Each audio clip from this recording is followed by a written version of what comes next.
Сите фабрики во Турција работат нормално. Нема ограничувања при извозот и увозот на стоки и услуги, а вонредната состојба во земјата не ја забави економијата, велат од Стопанската комора на Македонија и Турција.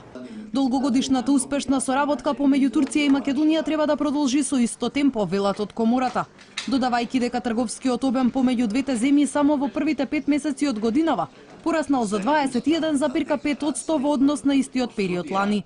Овој трговски обем е пораснат билатерално, односно и во увоз и во извоз за двете земји.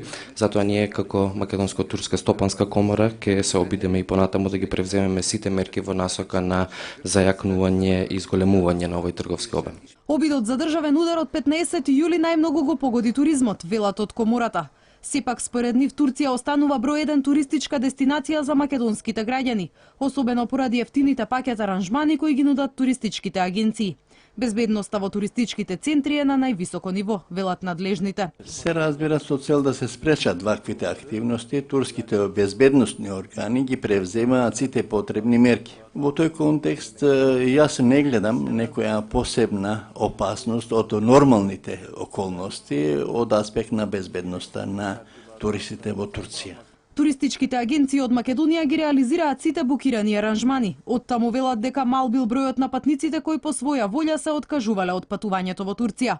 Годинава туроператорите нудат екстра ниски цени за летување на турското крајбрежје, кои во екот на сезоната се движат од 140 евра за 10 ноќевања.